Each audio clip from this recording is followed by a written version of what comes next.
thank you all so much for joining us for this, our third annual One Book, One Littleton event. This is a partnership between the Bemis Public Library and the Friends of the Littleton Library and Museum. It was led by a steering committee of some library staff, myself, John Goddard, Stacy Shepard, and Stacy Walter, and by two of our Friends Board members, Kelly Anton and Brianna McCrum. It could not have happened without the full participation of all of those involved and more. I do want to take a moment to call out a couple of our Friends members who went above and beyond in their support of this program. Thank you so much to Sue McNamee for a generous personal donation and for the work that you did in getting sponsorships from other community organizations. And to Laura Hampton for her amazing work in getting us connected with a philanthropic neighborhood group that also provided a significant portion of the funds used for this.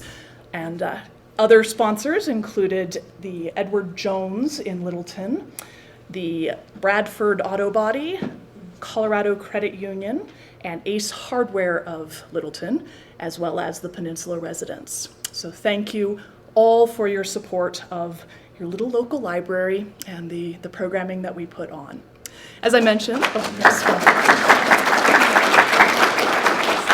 I'm really not the main event, guys. As I mentioned, this is the third year that we've done One Book, One Littleton. We started with very rosy vision in 2021. We were absolutely convinced that by September of 2021, we wouldn't have to worry about COVID at all. And we went into this wanting to provide the community a chance to reconnect and re-engage. And so we set out on that goal, and September of 2021 rolled around and we were in the midst of another wave, and yet we still had folks who came out and supported the library and joined with us in that vision of re-engaging and recommitting to our local community. Last year, we had a wonderful experience with a local author, and so this year we thought, local authors, it's a pretty good idea.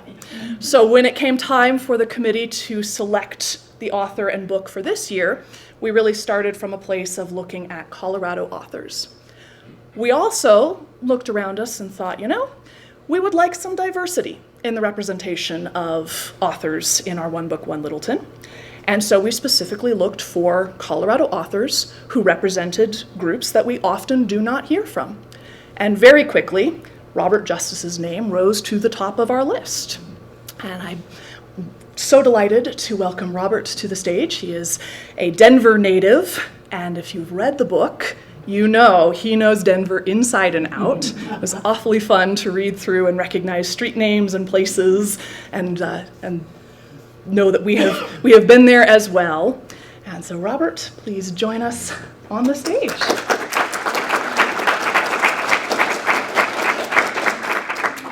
Well, good evening. It's good to see all of you here tonight. It was good to already start connecting with many of you in the reception prior. My apologies if I didn't make it around to every table out there, and I hope that if we didn't get to connect before, we'll be able to do so afterwards. Can we just take a moment and recognize the superheroes in the room? Where are our librarians? All the librarians right now. We just need to say thank you, thank you, thank you. It has been a joy to work with Bemis Library throughout this process, and Claire and John and Stacy, and I know I'm not going to have all the names right here, but thank you so much for all of you. Libraries have a special place in my heart. For as long as I can remember, from when I was way young, the library was a place where I found solace. It was a place where I found safety. It was a place where I found adventure. It's a place where people left me alone. The librarians would just let me sit in the corner with a book. I could just be there and read. They would leave me alone, and at the time that they were closing up, I could take as many books as I wanted. I know there was a limit, but they never said there was a limit because they knew I was going to come back the next day and I would come back for more. So I'm grateful for librarians. I do have something to show you. My very first library card.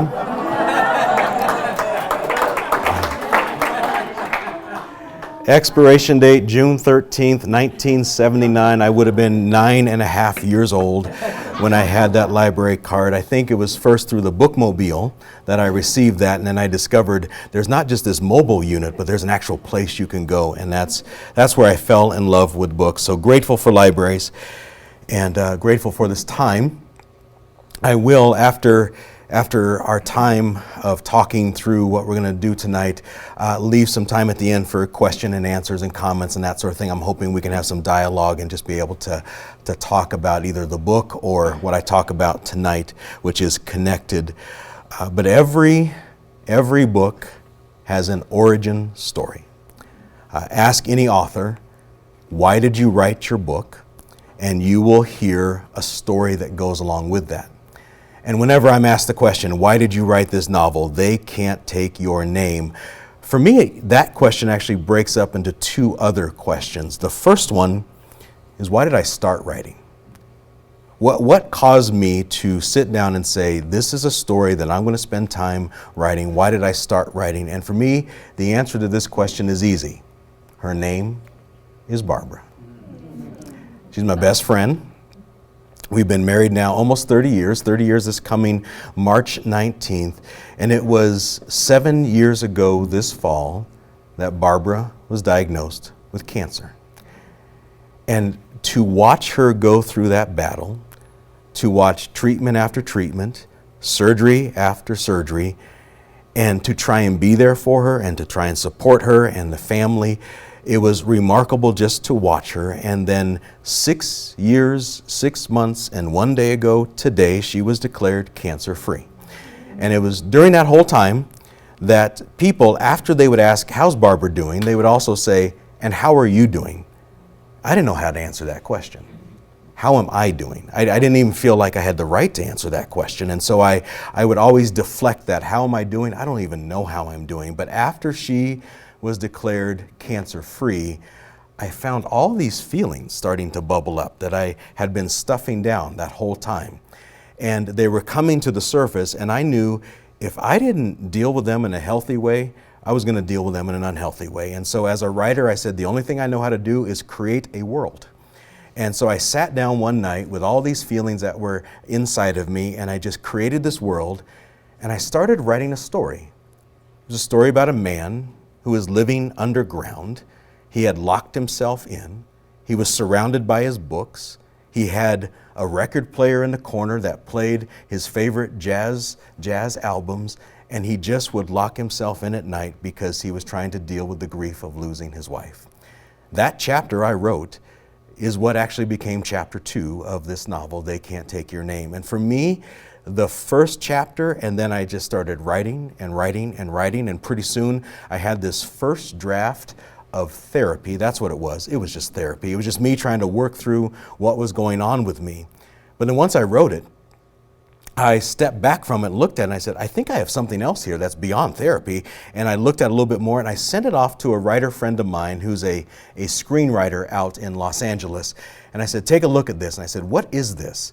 And he says, you have the makings of a good crime mystery novel here. You're going to have to remove yourself from it. He says, because you're going to have to put your character through hell. And if you put your character through hell, you can't think that the character is yourself. And so he says, you're going to have to remove yourself from this, but then you have something here. And so second draft, third draft, fourth draft is where it became what it is now. But what started me writing was Barbara. But then there's another question. Why did you keep writing? It's one thing to start a novel, but it's another thing to finish that novel. What causes somebody to continue to sacrifice, to continue to get up early, to stay up late, to turn off the TV, to go draft after draft, edit after edit, rejection after rejection? What causes somebody to keep going through all of that?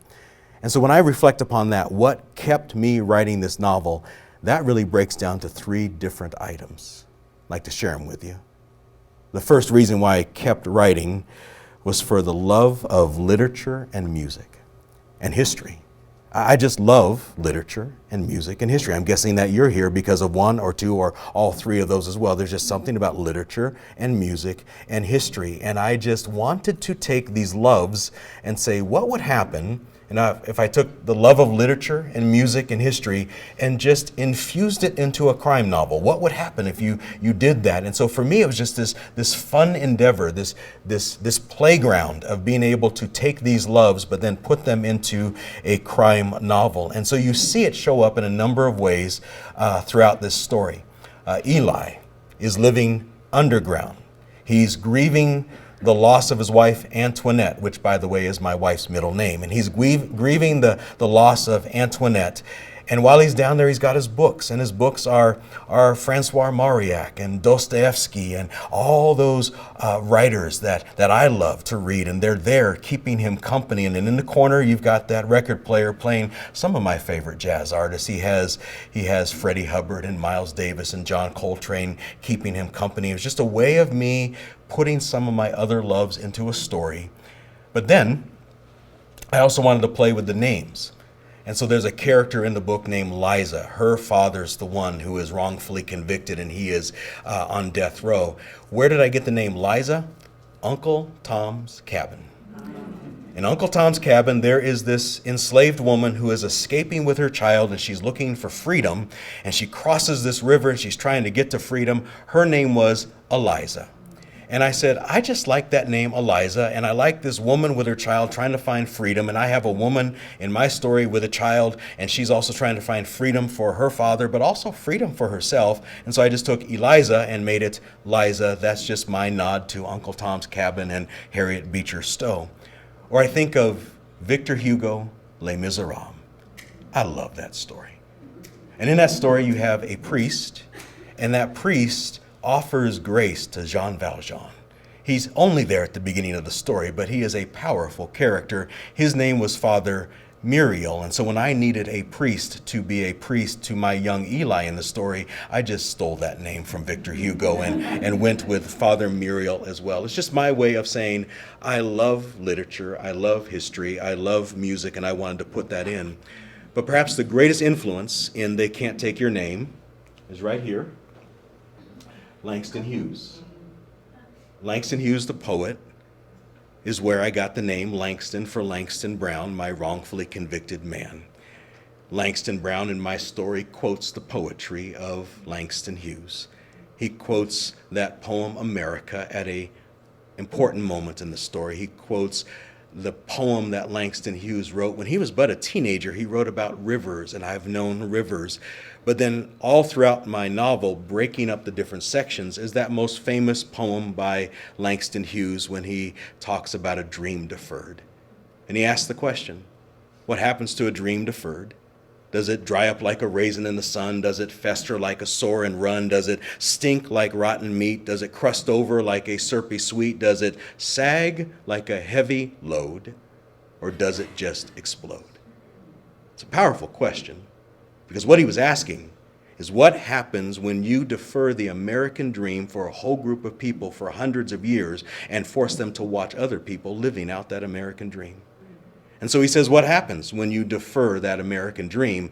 And it was his friend, Ralph Ellison, who said, I can answer that question. What happens to a dream deferred? And he starts writing a novel called Invisible Man, one of the greatest American novels. And in Invisible Man, you have this whole story of a man, you never learn his name. You go through the whole story, and he's invisible to everyone around him. And nobody even says, what's your name? And by the time you get to the end of the story, what happens to a dream deferred? Does it sag like a heavy load? Does it just explode? And at the end of Invisible Man, everything explodes. And as all hell is breaking loose above ground, this invisible man makes his life underground and has his music and has ice cream to keep him company. That was the inspiration behind Eli. It was my love of literature, my love of history, my love of music. But also in Invisible Man, you have this archetype in black literature coming from the Harlem Renaissance. This whole idea of black invisibility just becomes this archetype that rises up in black literature. And I said, what would happen if you took black invisibility and turned it into a superpower? And so that's what happens in They Can't Take Your Name. It becomes this superpower that becomes core to how he solves a major question of the story. And so we have my love of literature and history and music. That was one reason why I kept writing. Second reason why I kept writing was this. Oh, by the way, this is my Invisible Man collection. These are all my copies of Invisible Man. One that I do not have is a first edition. That's like $3,000 or $4,000. I do not have a first edition, though this one top left, that was a gift to me from my children on Father's Day, actually signed by Ralph Ellison. And so for me, taking Invisible Man and then laying my book on top of it, that's what I was trying to do. Second reason why I kept writing was love of Colorado and the Mile High City. I love this place where we live. Been here my whole life. Born 1969, November 6th, Mercy Hospital, which is right down by East High School, next to City Park. But they've torn it down and they built some high-rise condos there. But that's where I was born. I've been here my whole life, never moved away. I love this place. It's a beautiful place to live. But rarely does it show up in novels. Rarely does it appear in crime novels. Most crime novels are Los Angeles and Chicago and New York. That's where you put a crime novel. But rarely do we have crime novels right here with our own landmarks, the things we love, the streets that we know. And so I said, I want to write this crime novel right here in our place so we can experience our own place and our own history. I wanted to include places like Canyon City, and I wanted to include a corpse flower from the Denver Botanical Gardens. And to this day, while I keep hearing about this corpse flower and I've seen lines, I've never been there to smell it yet. And I'm going to make it one of these days, but I had to write it into the story. I had to write places like this. Mother Cabrini Shrine. Anybody been to Mother Cabrini Shrine? Just up past Golden, this beautiful place. You climb up to the top of that mountain. You can look down over Golden, over the whole Denver metro area. And when Eli loses his mentor, Father Muriel, there's Sister Frances who takes over raising him, and this is where she takes him so that he can grow up and become a man. He spends his formative years there at Mother Cabrini Shrine. I just wanted to include places like that, places that we know, into a novel. But I also wanted to put buildings that we know. Everybody knows that building. Now, way back in the day, it was called the United Bank Building. Then it's called the Wells Fargo Building today. But what do we call it? If you're a native of Denver, you call it the Cash Register Building. It looks like a cash register, an old-time cash register building. So you tell people, go to the Cash Register Building, turn left, you'll be there. And so it's the way we give directions. I wanted to include this building. One, it's iconic to Denver. But it was in 1991, 92, Father's Day. There was a man who broke into that bank, killed 4 security guards, and made off with $500,000. And they arrested somebody. He was a former guard there, also a former police officer. They arrested him. They put him on trial. And in a Perry Mason moment, he had these 2 lawyers who were absolutely amazing. They presented a case in such a way that he was found not guilty. And that is one of Denver's greatest unsolved crimes. Who committed that crime? The burglary, the murders that day. And so I wanted to say, what if there was a dogged detective who was determined to find somebody guilty for that and ended up framing somebody, my character, Langston Brown. So it was just playing with the history of Denver. And one reason why I wanted to do this is Denver is a beautiful place to live.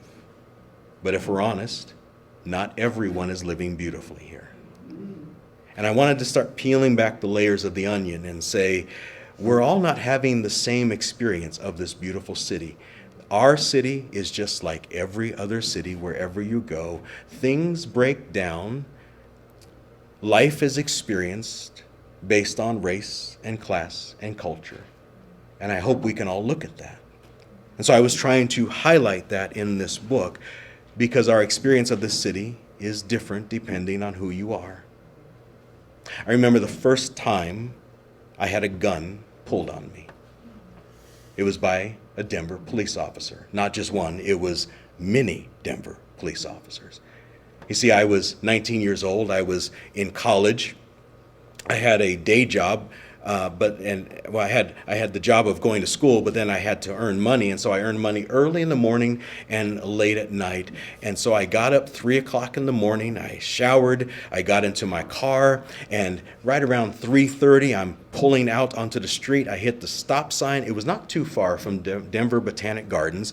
And as I'm sitting at this stop sign, all of a sudden, from all directions, police cars coming at me. They've got their guns drawn. They start shouting. They're like, do this, do that. They want me to answer. And when I start to answer, they say, shut up. And I am terrified. And I put my hands on the steering wheel and I am shaking. And I don't know what I'm supposed to do in this moment. And in that moment, I gave up any rights the Constitution gives me. I said, you can search my car. You can do whatever you want. I didn't know what to do in that moment. Sat there. Finally, I said, why am I here? What is going on? There's a burglar in the area. We're trying to find him. Matches your description. Sat there for a long time. Was late for work. And then finally, as quickly as they came, they said, you can go. And I'm like, that's it? I can go now? And I'm like, what happened? They said, oh, we found him a couple blocks away. I always wondered, what if they didn't find somebody who resembled me? Because I resembled them. And so there's this chapter in They Can't Take Your Name where Eli has police come from all different directions and they're shouting at him and he's trying to answer, but then they're saying, be quiet and all of that. That was the easiest chapter to write. That was just my story there. It was the first time for me. And so I wanted to say, can we look at all different parts of Denver? Can we have a story that allows people who live in one part of Denver to learn about other parts of Denver? And so I set this story in the historic 5 Points neighborhood, historically known as the heart of Denver's black community. I set it in the early 90s, and the reason why is if you go to 5 Points today, gentrification has taken over to such a point that you wouldn't know it's the historic heart of Denver's black community. But in the early 90s, there was no question about that. And so I set it there, and 5 Points is named after the 5 Point intersection that is there. And right at the 5 Points intersection, you have this magnificent building, the Rossonian. I call it the Roz in my story. And the Rossonian, the first level back in the day, was because 5 Points was known as the Harlem of the West. And so when jazz musicians from New York would come through Denver, they would stop in 5 Points. They would hang out at the Rossonian because it was one of the few places they could walk through the front door instead of being forced to come through the back door. And so you have the Rossonian on the first level, and then the top two levels were what is known as the Baxter Hotel. And so that's where people would stay as well. And so I said, I'm going to build a story centered on that building right there. And Eli is renovating that building, trying to forget his dead wife by renovating the Rossonian. He opens it up. Just a hint, in books 2 and 3, second floor and third floor get renovated as well as Eli starts to grow. And so that building plays a central role. But the Roz was my way of saying, let's remember all of our history. Let's remember all the people that call this place home. It was Walter Mosley, the crime novelist. He wrote Dimple in the Blue Dress. He said, if we don't exist in the literature, we don't exist in history. I believe that somehow to go down in history, there needs to be a writing down that you existed, whether it's writing down in a novel, writing down in the front of a Bible when it comes to the genealogy, writing down somewhere. It's the writing down in a screenplay that gets made into a movie. There has to be a writing down somewhere that preserves who you are, because if we don't exist in the literature, we don't exist in history. And so this novel is my way of just trying to preserve a moment in time in a portion of our city's history so that all of Denver gets remembered. So that's another reason why I kept writing. One, love of literature, love of music, love of history, love of our city, love of 5 Points. That kept me writing. But perhaps what kept me writing the most was a deep desire to end the greatest injustice in our justice system. If you've read the book, you already know what I think that is. I think wrongful convictions are the greatest injustice in our justice system. The idea that right now, as we are sitting here, that there are untold numbers of people in prison for crimes they did not commit. Innocent people wrongfully convicted. I think it's the greatest injustice in our justice system. And earlier this year, back in the spring, I had the privilege of attending the Innocence Conference. It happens every year in Phoenix, and it's a gathering. It was 1,000 people in a banquet room, and 700 of the people in the room were people working for the exoneration of innocent people. They were mostly lawyers and people who run Innocence Project. I was one of the few writers that were there. I wasn't a lawyer, but I was there and part of that group. But then 300 of the people in the room were actually exonerated people. And to be around people who have experienced such injustice and to hear their stories. And one of the most powerful moments of my life was the roll call of freedom. One night, we all got in a room together, 1,000 of us, and someone got on stage and began to call every single wrongfully convicted person by name. And their picture would go up on the screen, and then next to their picture would be the number of years they lost. Sometimes it was 1 or 2 years, other times it was 10. There was somebody who lost 50 years behind bars in the room. And so they would call their name, their picture would go up, and then we would just all erupt in applause. It was just a way to say, we see you, you're here, and what you've gone through is not being ignored. And so it took an hour and a half to go through all 300 names. By the end of that time, I was emotionally exhausted. And I just took a walk out into the courtyard. As I walked out into the courtyard, there was somebody else taking a walk. His name is Anthony Williams. That was about an hour after we met. When he came out into that courtyard, he was distraught. He was one of the names called that night. I said, "What's your story?" And he began to talk about how he was arrested and put on trial and convicted and sentenced to life in prison without the possibility of parole, all at the age of 14. Took him 20 years to be free again. And at the age of 34, they let him out and they're like, "You are free to live your life." This was 10 years later, so he's now 44 in that picture. And the reason why he is so distraught is he just said, "I don't know what to do with my life." How do you get back all those years lost? Especially 14, his formative years are in prison. And so he's trying to figure out how does he get all of that back. And he says, the last 10 years haven't been that good for me. And he just told me story after story after story. He's living with his mom. He says, how do you reconnect with a mother who still thinks you're 14 years old? She has not moved in all those years. She's stuck. Because the collateral damage of wrongful convictions is not just the person, but it's the families that have to deal with this as well. And so it was a powerful moment. And I just want to talk a little bit about the numbers. When it comes to wrongful conviction, let me just show you some numbers. That first number, 1%. That's the conservative estimate as to how many times we get it wrong every year. 1% of all convictions in America are wrong. Now, we can be happy about that. We get it right 99% of the time. But then when you take 1% of all convictions, not just life sentences, not just death row, but think 15 years and 20 years and the parking tickets, but 1% of all convictions are wrong. That's thousands of people a year. Now, compound that year after year after year. The conservative estimate is that right now, there are 100,000 people right now in prison for crimes they did not commit. When you add up over the last 20, 30 years since we started counting this, that's conservative estimates. I think the number's higher. If you go to my website, robertjusticebooks.com, I have an article that I wrote on there where I took some of the best thinking on this. Conservatively, it's 1%. Most likely, it's right around 4 to 5% of convictions every year are wrong. This is a major problem. Second number, 3,000. Of those 100,000 people that are in prison for crimes they did not commit, we have found 3,000 of them.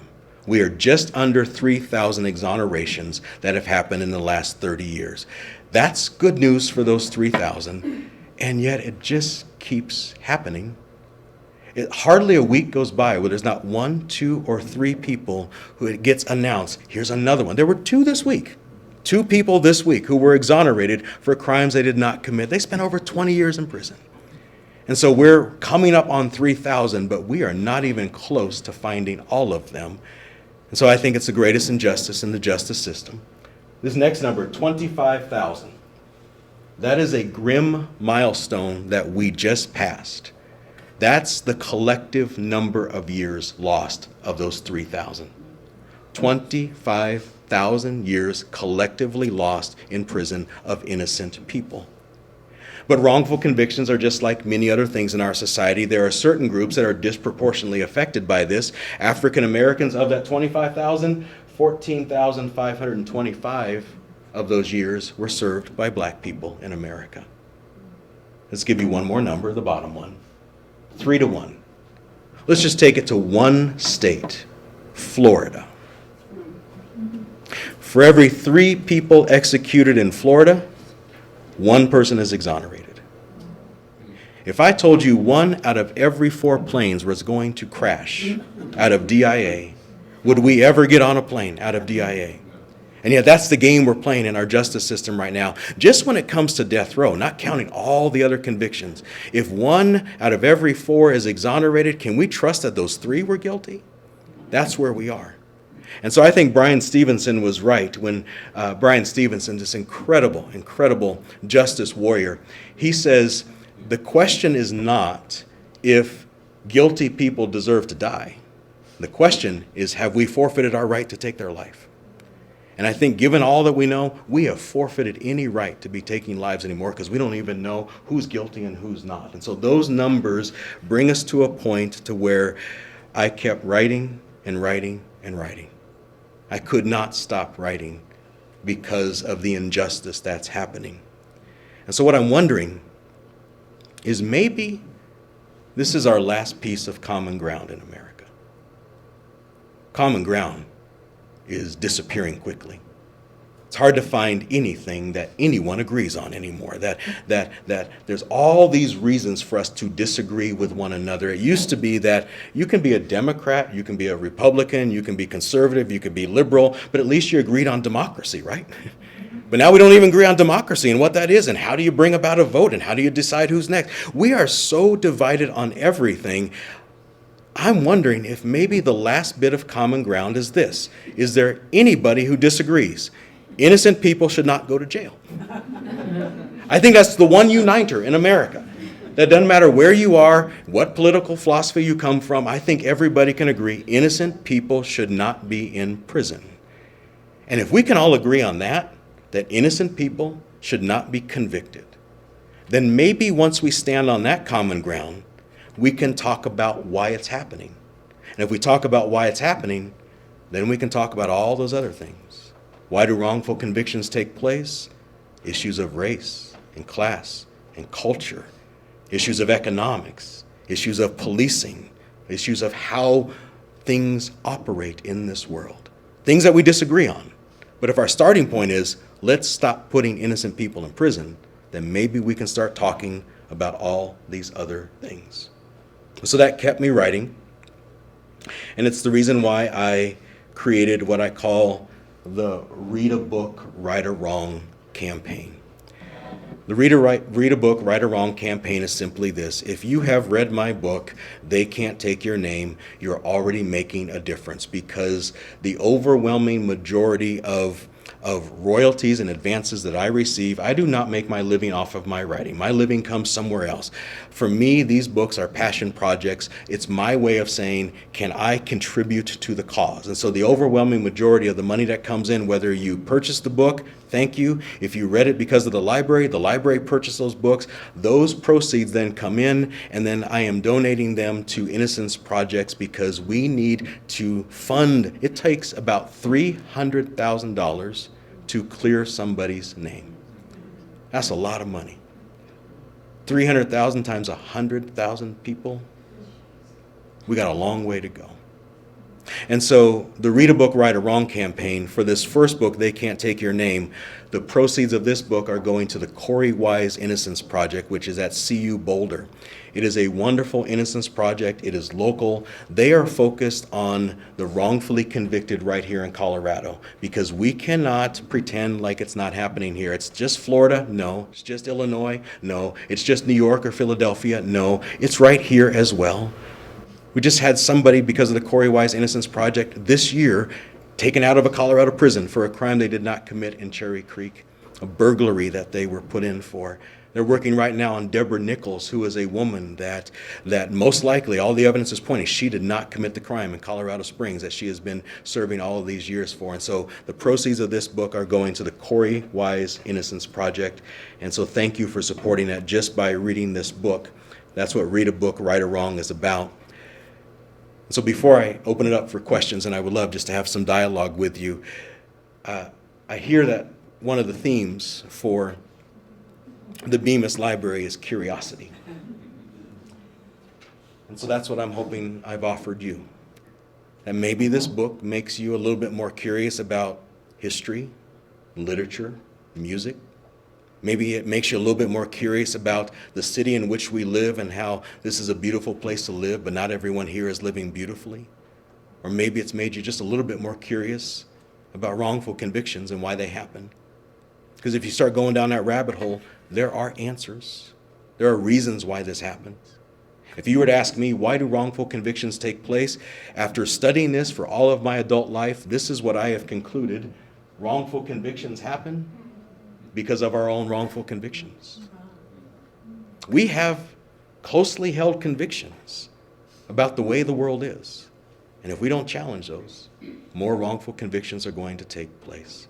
So hopefully, there's a little bit more curiosity about that. And the timing is right, because Monday is International Wrongful Conviction Day. And if you go to wrongfulconvictionday.org, you will discover a whole host of resources and articles and facts for you to be more and more curious about how we end the greatest injustice in our justice system. So that's what kept me writing. And at this point, I just love to open it up and say, what's on your mind? We have a roving mic right over here, and if you have any questions or comments, just stick your hand in the air and Claire will bring it to you and we can have a conversation here.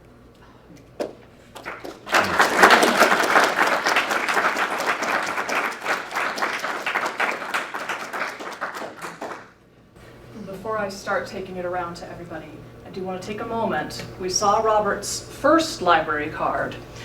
I'd like to present you with your latest library card.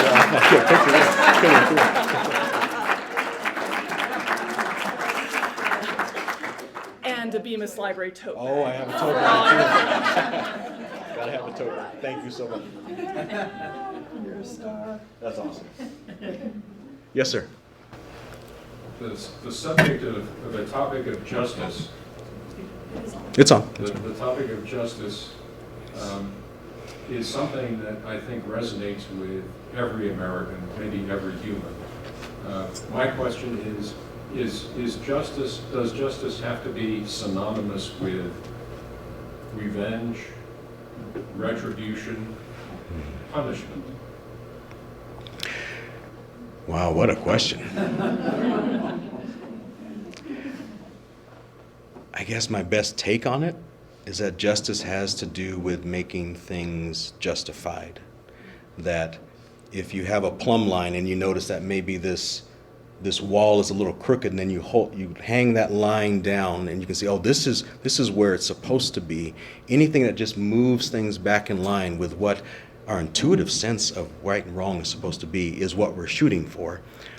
I love the concept of restorative justice that says even the wrongdoer can be a part of making things right. So that's where I lean, is in the sense in that everybody can be involved in the process. That being said, it is interesting that when you see wrongful convictions take place, one of the main reasons why they keep happening is prosecutorial misconduct.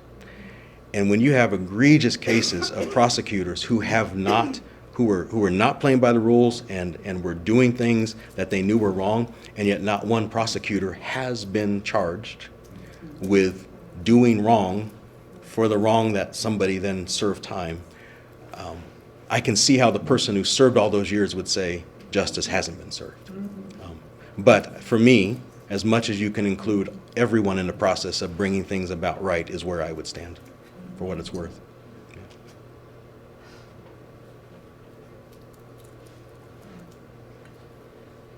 Yes.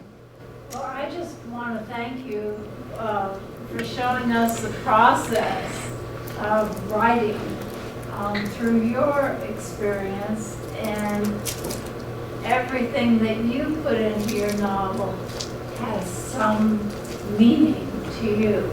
I think that's important to know, and I appreciate it. Thank you. And for all the writers in the room, for all the creators in the room, create your work. Know why, know what keeps you going. There's a reason why it needs to be done.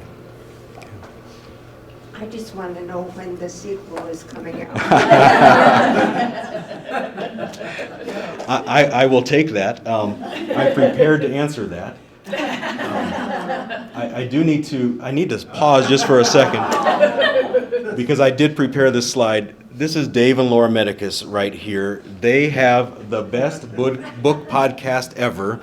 If you are looking for a podcast where you have conversation about books, funny conversation about books, where not only do they interview authors, but they also talk about their favorite books, it's the best book podcast ever. They have been promoting this event for a couple of weeks, and they are right here in Littleton. And so you need to find out more about the Inside Flap podcast and get their autograph too. But that now lets me go past that to the sequel.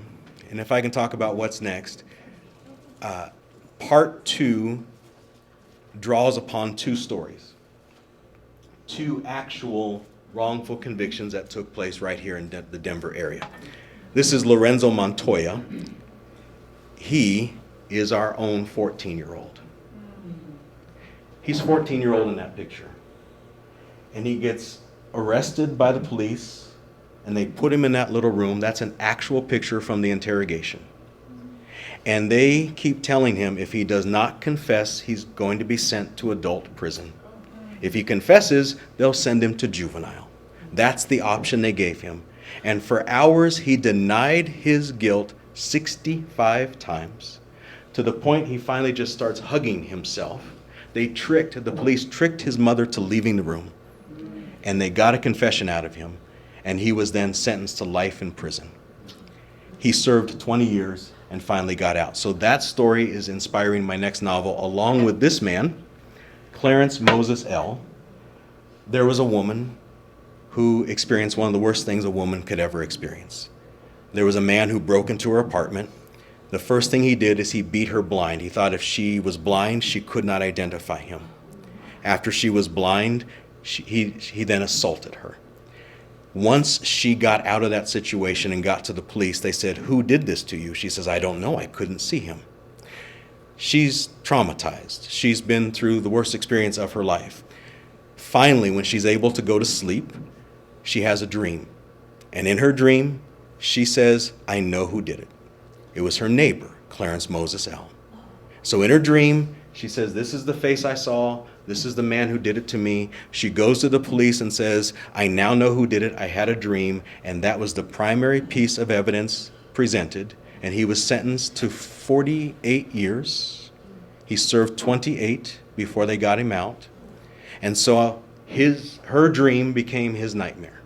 So I'm taking those 2 stories and putting them together, and it comes out next July. And it's called A Dream in the Dark. It is part 2 of the series taking place right here in Denver as well. So thank you for asking the question. Yes.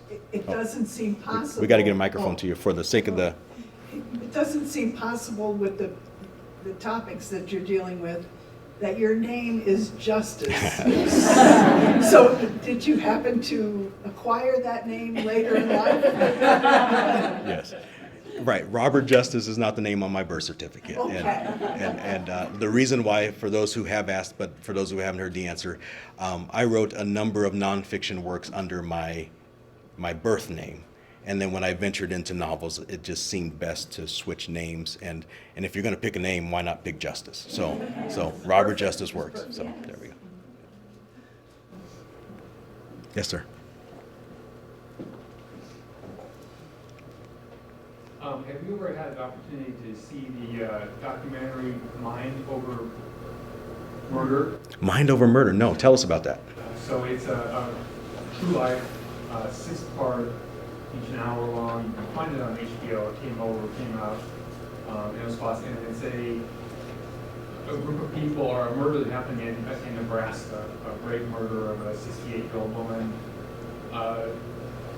It doesn't give too much away to say there was wrongful conviction of a group of people, and the solution as they move forward and solve that, the town themselves decides to put on a play about what happened. Which is going to make everybody, that's the best reaction. Yeah. Really? And of course, it's a thread that runs through the entire piece, is that this play is being put on, and how that helps people find a way through the pain and the loss of the family, trying to figure out, we were told one thing, can we accept something else? The people who were put in jail and the time that they lost and how it affected their life. Phenomenal piece, but I would hope you get a chance, because I would love to hear what you think. Mind Over Murder, everybody. Let's go watch that. Thank you.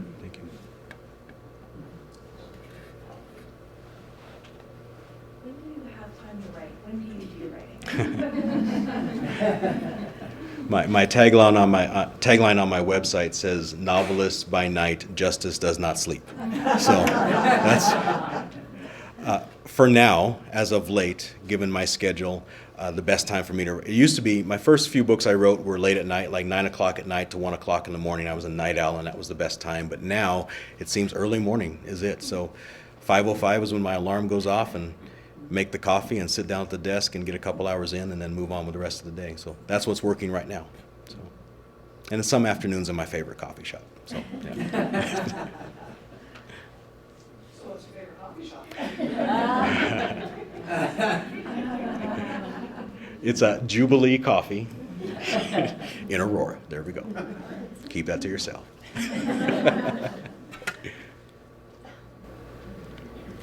Hello. So I know that you were basing it a little bit on the Father's Day massacre. Did you have any desire to get Langston off in time at the end of the book? Did you feel like you wanted to do that at all during the writing process, or did you know that was going to happen at the end? And there's a spoiler for those who haven't read the book right there. So the original title of the book was Langston's Dream, playing off of Langston Hughes, What Happens to a Dream Deferred. And the dream was he wants to be back with his daughter and wife.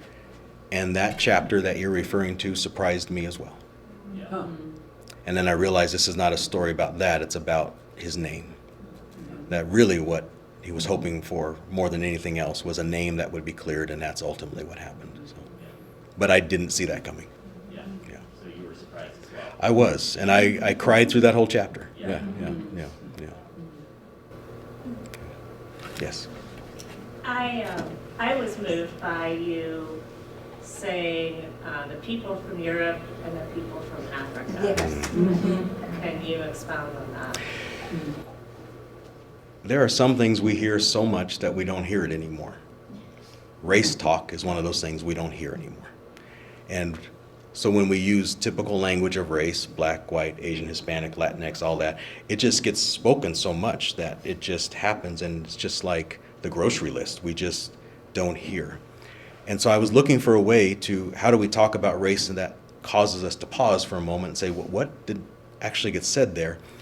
And so having race by Father Muriel then getting handed off to Eli to refer to people as children of Africa, children of Europe, children of this land, it was just another way to just try and disrupt our way of thinking about race so that we pause and think about what it is again.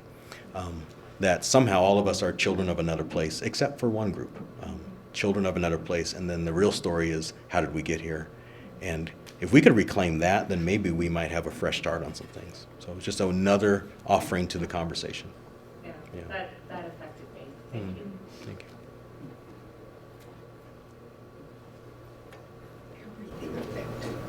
How were you able to separate yourself from your writing in terms of, I know you said that you had like a preliminary writing that you had and you took to publish it, it's like you have to separate yourself, so how were you able to do that? How was I able to separate myself from my writing? Good to see you, Isaiah. It's hard. I think your first draft of whatever, you just put everything you have in there and let the editors tell you what needs to come out. So there are a number of editors along the way that like, this has to go, and this has to go, and this has to go, and they usually are right. There are things in there, though, that are me that they didn't know. You know, like the story outside of Denver Botanic Gardens. They didn't know that was me, and so it got to stay. So I think you have to bring enough of yourself that you're feeling with the characters. And any writer, pretty much every character they write, there's a part of themselves in all those characters. Even the villains, those are probably the more true stories about themselves than anybody else. So, yeah. So you only take out as much as you have to. What does Barbara think of the book that came out of your therapy? It was my love letter to her, and she received it as such. So, yeah. And she would be here tonight, except we returned rather recently from Ghana, West Africa, and our time clocks are all off right now. So as far as I'm concerned, it is 6 hours ahead, and I'm running off of caffeine, but hopefully she's getting a little nap right now. So, yeah. Yes, Dave. So you're a big music guy. You say how music inspires you. I'm just curious, what kind of music? I know you don't have a go-to karaoke song. I don't. I don't. What music do you like to listen to? First of all, at the end of every author interview, he asks the authors what their go-to karaoke song is. We got to get you back home for this one. That's right. And I do not have a go-to karaoke song because introverts don't do karaoke. That's I mean, jazz is kind of like my enjoying music. My writing music is movie soundtracks because they're made to be in the background, and they're there, but they don't capture my attention too much. So, yeah.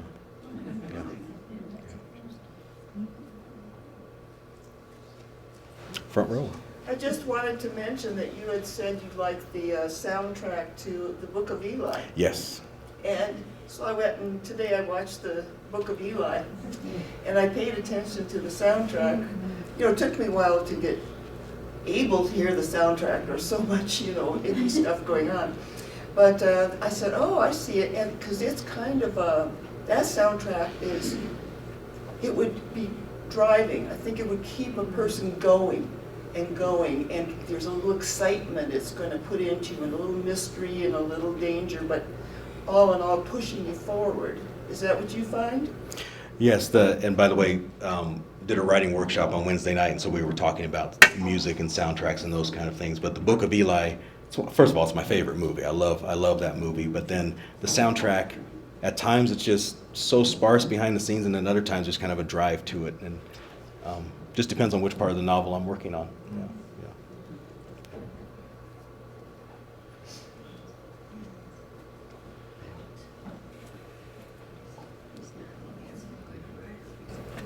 This isn't a question, but I wanted to let you know that over the 4 months that we featured your book in our library, it's 4 months, right? We had more than 250 checkouts of your books. And I'm so glad you're all here with us, and we can't wait for your July 2024.